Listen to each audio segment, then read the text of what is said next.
Bom dia, sexto ano.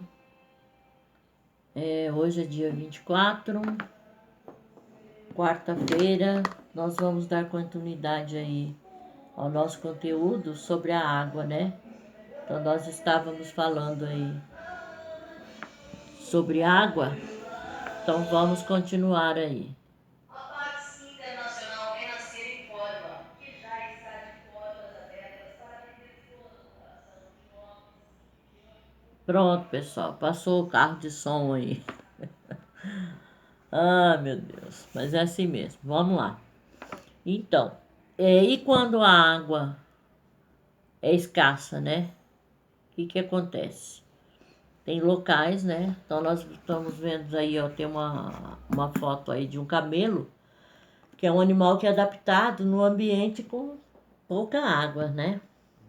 É um animal muito utilizado no deserto exatamente porque ele consegue ficar, o organismo dele é adaptado para ele poder ingerir pouca água. Um camelo, ele consegue ficar até 5 dias sem ingerir nada de água. Então, é por isso que ele é usado no deserto. Mas vamos ver aí. Então, a quantidade de água doce que nós temos disponível, ela representa uma parte muito pequena, né, do total da água, como a gente viu na aula anterior, tá? E ela não está distribuída de maneira uniforme, ou seja, da mesma quantidade em todo o local, né? Nos continentes, tá? Elas estão divididas de forma diferente. Então, no planeta, elas são encontradas em regiões onde há boa quantidade de água, né? Uma boa quantidade de água que é disponível para os seres vivos, mas também nós temos regiões que são desérticas, né? Onde os organismos precisam se adaptar à escassez de água, a quantidade de água muito pouca, né? Aí, como eu falei para vocês, tem o camelo aí, é um exemplo de adaptação. Ele pode ficar até 5 dias sem tomar nada de água. Então, com a evolução, né, os seres vivos, eles vão se adaptando às condições, né, de disponibilidade de água, tá? Então, animais, né, ele está falando aí, animais como camelos, plantas, os cactos, né? Os cactos, como que eles se adaptaram? Em vez de folha, no lugar das folhas, ele tem esses espinhos que vocês estão vendo aí, tá? Isso impede que eles percam água, tá? Então, os cactos eles desenvolvem adaptações para sobreviver em ambientes desérticos, onde a água é muito escassa, né? Os camelos podem evitar a desidratação, eles reduzindo a quantidade de urina, então eles urinam pouco, por isso que eles retêm mais água, e também não transpiram, né? Por isso retém água também. E eles podem processar a gordura das suas corcovas para produzir a água que o organismo deles precisa. Corcova, pessoal, olha aí nesse desenho aí, que é esse lombozinho que tem aí em cima dele, tá? Isso daí, na realidade é corcova. Então ali ele é todo de gordura e essa gordura ali pode produzir água que ele necessita para o organismo dele, tá? Os cactos, eles armazenam água no caule, né? E a folha deles, como eu falei, ela é modificada no formato de espinho. E sendo assim, ele vai reduzir a superfície da planta que perderia água, tá? Então ele reduz a superfície da planta que perderia água. Então aí diminui a transpiração, tá? Ele perderia água por transpiração. Então cada espinho desse aí, pessoal, no local de cada espinho seria uma folha que iria necessitar de água, né? Então ele se adaptou modificando as folhas em espinho, que não necessitam de água. Tem aí também falando sobre a tartaruga do deserto, né? Essa tartaruga ela armazena água da bexiga. E aí, em períodos muito secos, ela extrai o líquido que ficou lá guardado, tá? E também, para proteger do calor, para ela não perder água, né? O calor faz com que perca água, então para proteger do calor, ela faz buracos, né? Cava buracos na terra e fica ali por um bom tempo, né? E aí ela não perde água. Então aí ele está falando do quê? Da adaptação dos seres vivos em regiões onde a água é muito escassa, tá, pessoal?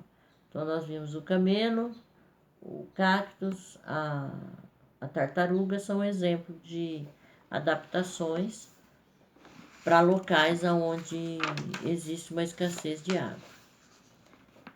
Então, falando da água aí, pessoal, na página 338, nós vamos ver aí o que é água potável, tá? Então, água potável é água que a gente pode beber, né, pessoal? Tá? Para ser potável, ela tem que ter algumas qualidades, né? Ou seja, ela tem que ser incolor, né? Não ter cor. Insípida, ou seja, não ter sabor, né? Inodora, que significa não ter cheiro. Ela tem que estar livre de qualquer tipo de contaminação, tá? Só que nós sabemos, né, pessoal? Isso é o que deveria acontecer com a água potável. Mas nós sabemos que existem vários locais aí que a água potável não é bem assim, né? Não tem todas essas características que deveria ter, mas é considerada potável dessa forma, tá? Para ela ser considerada potável, ela tem que ter todas essas características aí, tá? Essa água que sai da torneira, né, que a gente utiliza, ela é retirada de rios ou de lagos, né, represas. Aí o que acontece? Dali ela passa por um tratamento, né, para poder tornar-se potável, tipo o que nós temos aqui, a Exam. Então ela é retirada de algum rio, de algum lago, aí vai até é encaminhada até Exam, né? Tem tubulação, tal, todo um processo que eles têm para poder retirar essa água. E lá é feito o tratamento, né? Então, o local onde é feito esse tratamento é chamado de estações de tratamento de água, né? Para nós aqui é a Exam, tá? Na natureza, a gente pode encontrar água potável em fontes, né? Que muita gente conhece como água mineral, tá? Quando a água é mineral, ela é utilizada por indústrias para fins comerciais, que é o que? Indústria vai lá, se eu tenho uma água lá na fonte, né? Eu quero montar uma indústria, eu vou lá, engarrafo essa água, né? E vou vender essa água. Então, eu estou industrializando a água, tá? Só que, para eu fazer isso, apesar de ser água dita como mineral, dela estar saindo lá de uma fonte, ela tem que passar por um processo, tá? Que é algumas análises que é feita em laboratório, tá? E aí ela tem que, além das análises que é feita em laboratório, ela tem que ser transportada e armazenada, né? Conforme o padrão que é determinado pelo Ministério da Saúde e tudo mais, tá? Então a água aí, pessoal, a água potável é dessa forma, né? Que pelo menos que deveria ser, tá? Aí vamos ver aí o uso da água, né? Nossa, a gente sem água não é nada, né, pessoal? A gente tem aí.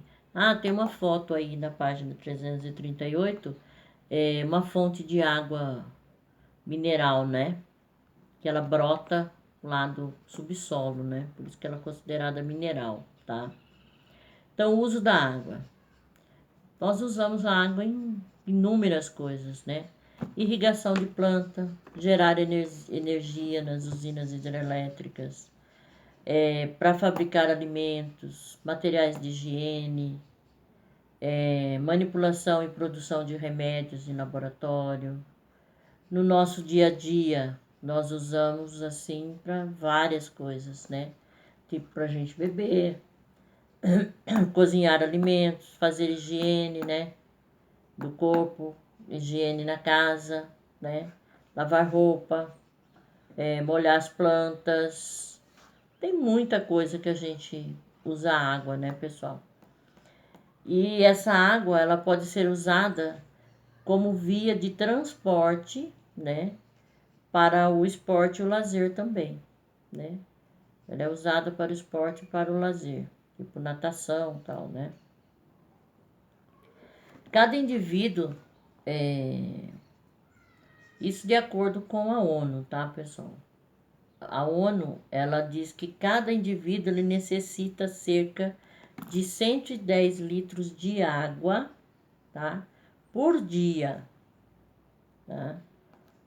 Para o consumo e para a higiene. Então, a estimativa da ONU é que cada indivíduo gaste 110, precisa, né?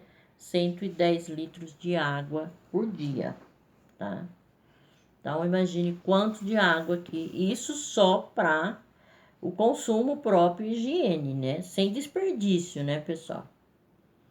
Aí nós temos aí, ó, várias... Tem 3 fotos aí mostrando algumas utilidades. Então, utilizamos água na higiene do corpo, água no preparo dos alimentos, água utilizada no esporte, né? No lazer, tá? Então, nós temos aí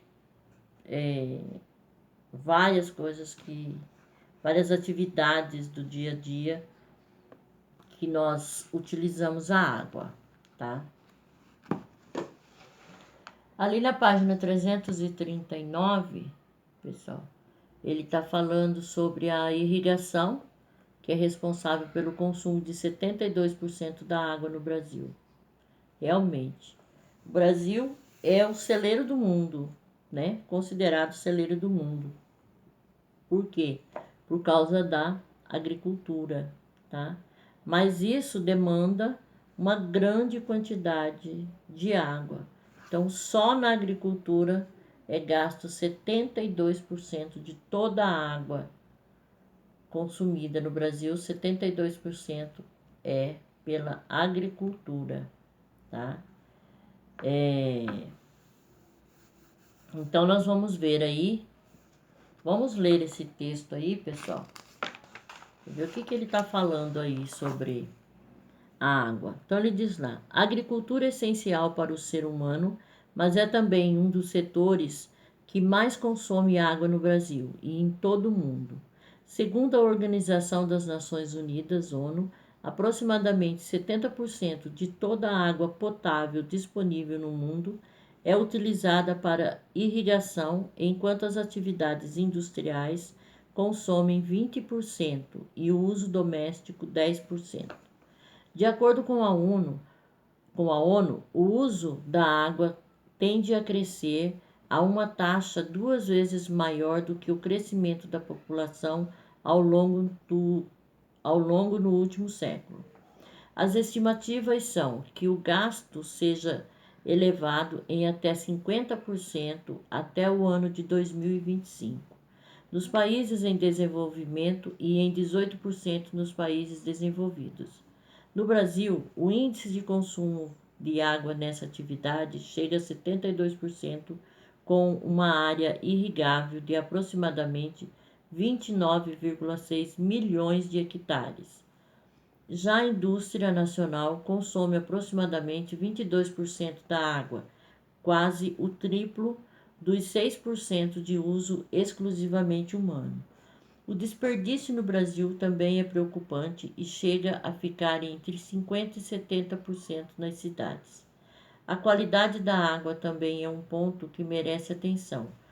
Enquanto em países da União Europeia permitem o uso de até 5 agrotóxicos na água potável, no Brasil a água potável pode conter 22 tipos de agrotóxicos, 13 de metais pesados, 13 de solventes e 6 de desinfetantes para ser consumido. É importante frisar que para ser considerada própria para a utilização, a água não precisa ter as mesmas características para todo tipo de uso.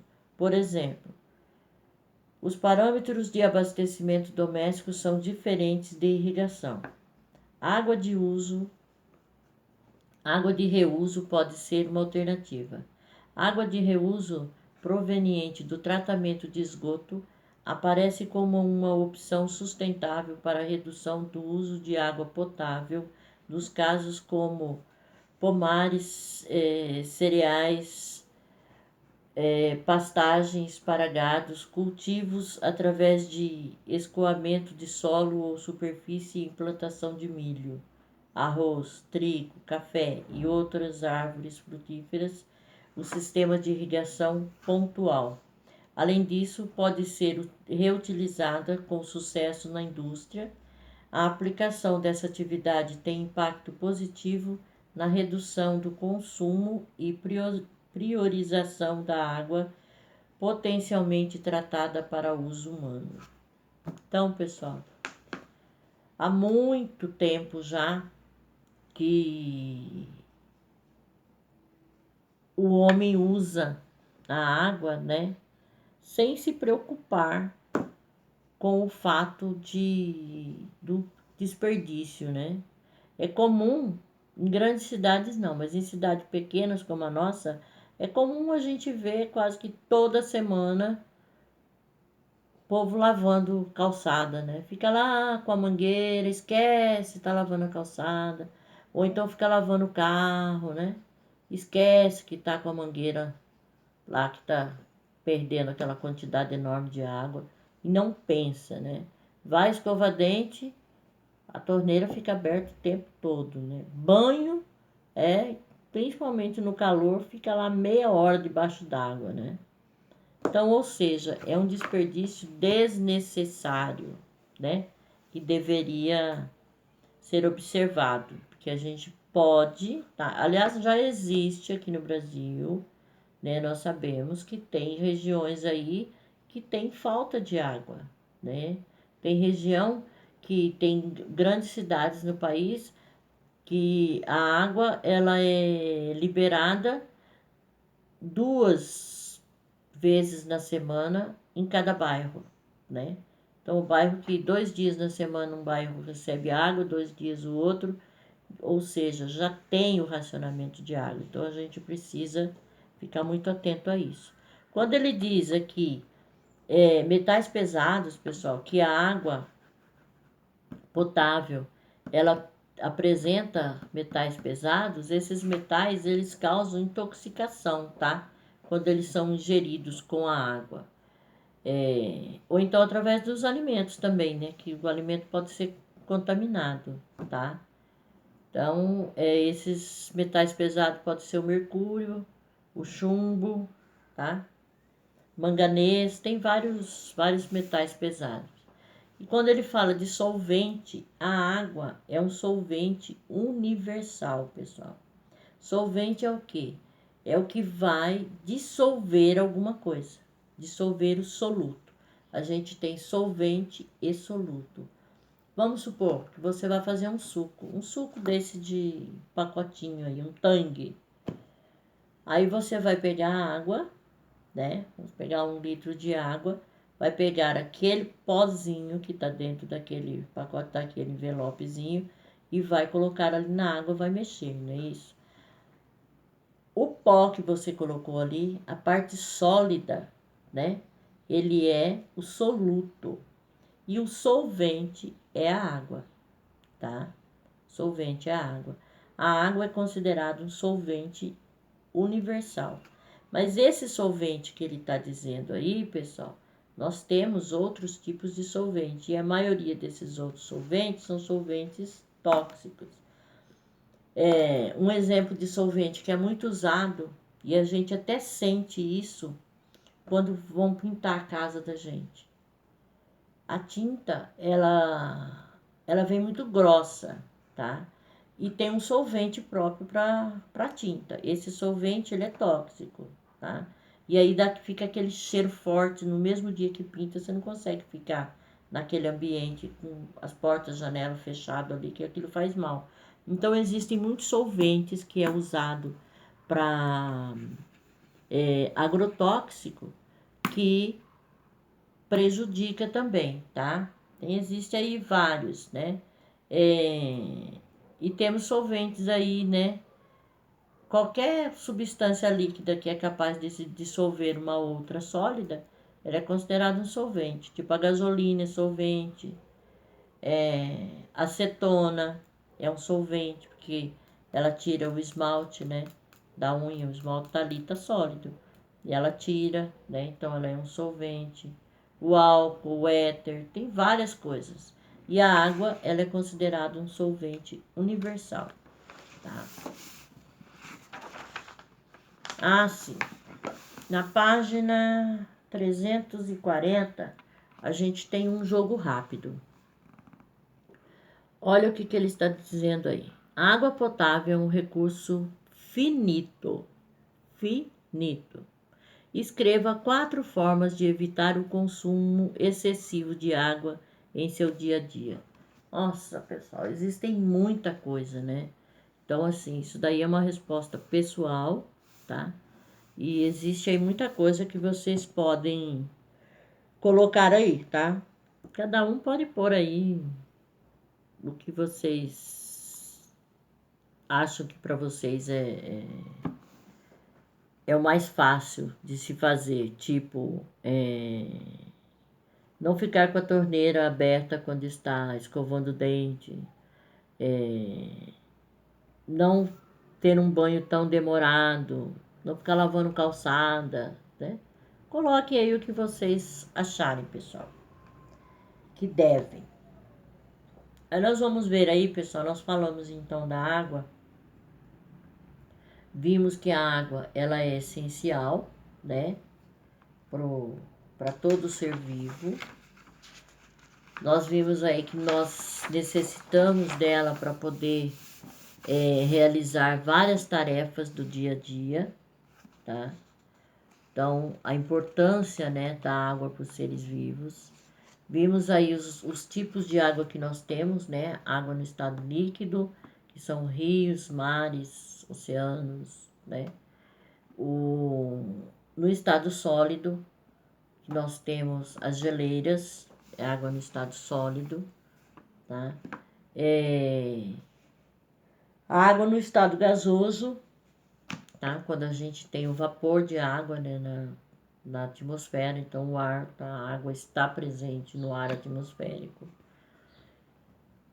Nós vimos aí também que é onde há uma escassez de água, ou seja, onde tem pouquíssima água, os animais, né, e as plantas, eles se adaptam, tá, a esses locais, certo? Vimos aí que na indústria na agricultura é onde a gente mais gasta água, tá? É o setor que mais gasta água. Também vimos que o Brasil ele é um país abençoado, porque a maior parte de água está no Brasil, né? Então nós temos assim uma grande quantidade de água, tá? Lembrando que 97,5% da água existente no mundo é água salgada, somente 2,5% é água doce, tá? Então, por isso que a gente tem que fazer o possível para não desperdiçar água, tá? Nós vamos começar a ver, pessoal, mas isso na próxima aula, a composição da água. Como que se forma a água? Quais são as moléculas? Mas para isso vocês têm que ter um conceito de átomo, molécula. Então eu vou deixar para começar esse conteúdo aí na próxima aula nossa, tá, pessoal? Na próxima aula nós vamos ver aí, vou explicar para vocês o que acontece com as moléculas da água em cada estado físico e como que ela é formada, tá? O que é molécula, átomo, direitinho. Na próxima aula a gente vê isso, tá bom? Então por hoje é só.